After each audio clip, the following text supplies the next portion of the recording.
Hi, Stuart Barn here, and in this video we are taking another look at the minor pentatonic scale. And what I'd like to highlight here is that all 5 of the minor pentatonic shapes are really fundamentally the same.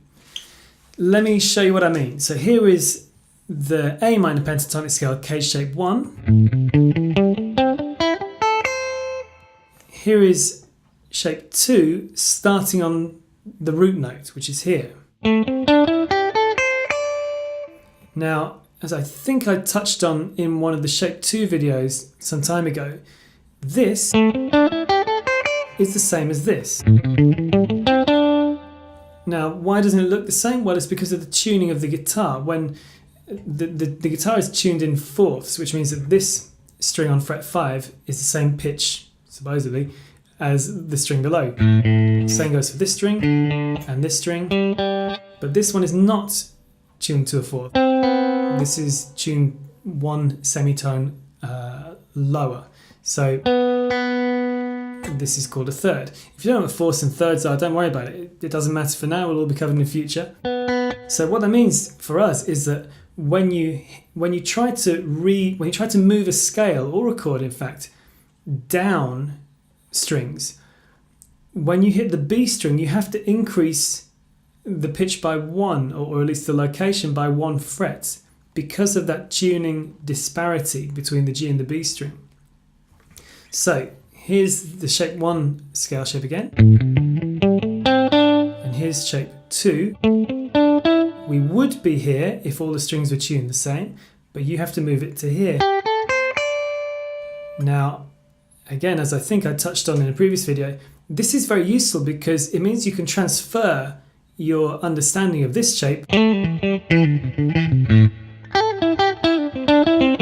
that one. It should feel fairly familiar despite that 1 fret change. You do understand that. This phrase, fretting out here, sorry, I need to get my guitar set up. Let's look at the next shape, shape 3. Now that on paper really doesn't look anything like shape 1, but it really is.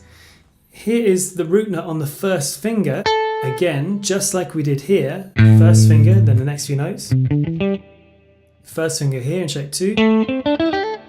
First finger in shape 3 is here. That is the same. Now, there's no more strings, but we can wrap it around to here because that is the same pair of notes as this. So if you imagine what's happening, we're going, which is just like going. Let's look at shape 4. Here it is. Again, look at shape 1. Look at shape 4. We're just pushed out by 1 fret here. It is the same shape. Shape 5 may be the most confusing. The root note is here. The root note which your first finger would do is here, like we did here. Now here, the tuning disparity hits us straight away. We would be playing here, but we have to move it along 1. And then again, we can wrap around.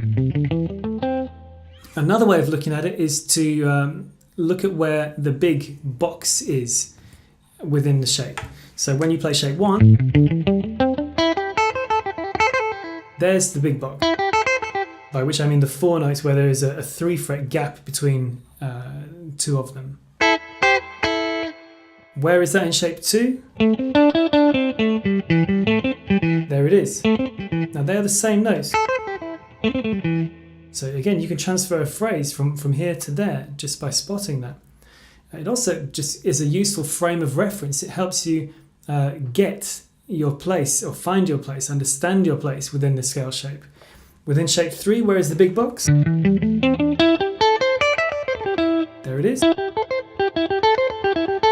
It's just split across this area where the tuning changes, so it looks skewed. It looks like a rhombus, I think. Is that rhombus? Shape 4.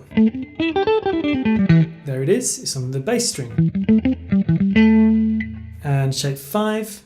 There it is, the middle 2 string.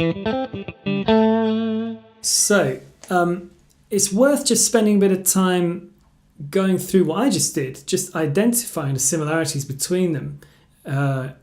As an absolute minimum, we must know where the root notes are.